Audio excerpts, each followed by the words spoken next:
I think Donald Trump might be driving all these Republicans crazy. He is saying one outrageous thing after another, so they've got to outdo him. There's 16, 17 of these guys now. They got to grab the spotlight. So what are they going to do to grab the spotlight? They're going to say more and more outrageous things. So Mike Huckabee is talking to Breitbart about the Iran deal that the administration just struck. So he's going to take it to a place that I would have never imagined in my lifetime we would be at, here in America. Listen to this. This president's foreign policy is the most feckless in American history. He's so naive, he would trust the Iranians, and he would take the Israelis and basically march them to the door of the oven. This is the most hideous thing, this Iran deal. He would march them to the door of the oven. Oh, my God. That's a former governor and Republican presidential candidate. Who says that? Even if you think that this deal is atrocious, et cetera, which I don't believe Huckabee thinks for a second, and I got quotes for you here to prove my case, but you don't phrase it that way. You know who was opposed to him? Every Jewish group in the country is saying it's outrageous that he said it that way, the Anti-Defamation League. But he says, no, I'm on the side of the Jews. I'm here to protect them. Yeah, thanks a lot. With friends like you. Okay, now, Barack Obama makes a good point. He says, I've not yet heard a factual argument on the other side that holds up to scrutiny when referring to these outrageous comments. He says, there's a reason why 99% of the world thinks it's a good deal, because it's a good deal.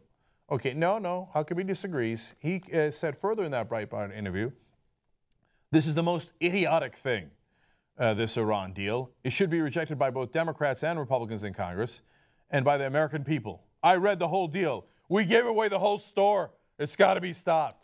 What store did we give away? Okay, name one thing America gave away. We put sanctions on them. We convinced all the other countries, China, Russia, the Europeans, to put sanctions on Iran, blocking Iranian money. We didn't give Iran any money. We didn't give them any weapons like your beloved God, Ronald Reagan, did. Okay, Ronald Reagan sold weapons to Iran, this same government, led by mullahs, led by the Grand Ayatollah. Okay? So this is the later version, different Grand Ayatollah. It was Reagan who sold them weapons, not any Democrats. In this case, we blocked their money, and in return for getting rid of their nuclear program and the inspections that the United Nations can put on them, we released their money. What store did we give away? What are you talking about? So the policy's total, his policy points are total nonsense too. In fact, the guy who agrees with us is Mike Huckabee. When he was running for president back in the 2008 elections, you know what he thought we should do with Iran? Negotiate. He said, if we do not put other options on the table, eventually a military strike will become the only viable one. See, back when Mike Huckabee was a somewhat rational human being and not foaming at the mouth, he thought, well, I mean, if we don't do some negotiations and diplomacy, well, then we're going to have to go to war. And he said, I don't want to talk to the family members of the people I sent to that war and tell them I didn't try other options. Now, Obama does those other options. They succeed, and he goes, oh, my God, we gave away the store. Gee, I wonder if this is opportunistic, and he's doing this for political reasons. He also said back then, we might be able to live with a contained Iran so long as it did not have nuclear weapons. Bingo! That's exactly what Barack Obama gave you, and then you say he's marching the Israelis to the door of an oven. Oh, my God. There are no bounds of decency. There is no bottom to this Republican barrel. Okay, President Obama is going to have to now respond to this madness. Here's what he said. The particular comments of Mr. Huckabee are, I think, part of just a general pattern that we've seen that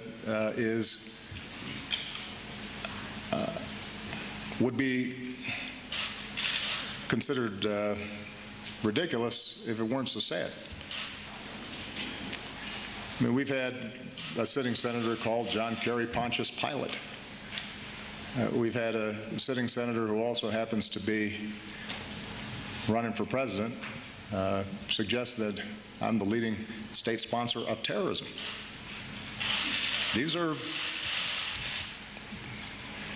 leaders in the Republican Party.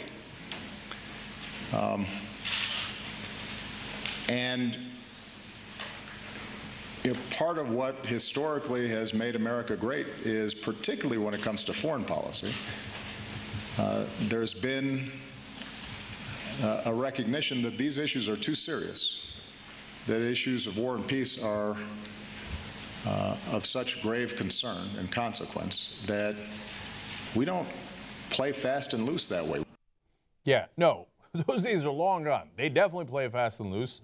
And President Obama went on to mention the same point I did here in the beginning, which is that, you know, they're trying to outdo one another so that they can grab the headlines instead of Donald Trump. You know, by the way, speaking of which, today, another Republican candidate, Rick Santorum, jumped in to agree with Ted Cruz that President Obama was going to be the leading sponsor of terrorism because of this deal. There is no bottom to that barrel. So we go back to Huckabee. He said in that same Breitbart interview, "We are a nation of law, not emotions, not men, not money, not power, but a nation of law. Our worth and our value comes from a higher source, God. Not the government, but from God." Okay, dude, then run for Pope. But you're instead running for President of the United States. And now you're telling me if I get there, I don't actually care about the rule of law I just talked about. I'm just going to shred it up and go, Yahweh, what would you like me to do? Run for pastor of your local church. You were a pastor before. Go do that. Don't be the leader of this country, especially if you're this irresponsible. So have you learned nothing from all the Jewish groups in America condemning you for these comments? He went on Fox News today. Even a couple of Fox News hosts. Eric Bolling mildly chastised them. Dana Perino said this was totally unhelpful. And then Geraldo yelled at him and said, come on, man. He said, I'm begging you to apologize. All the Jewish groups you claim you're trying to help are mad at you for making this outrageous comment. He says, nope, not going to apologize, taking another page out of Donald Trump's book.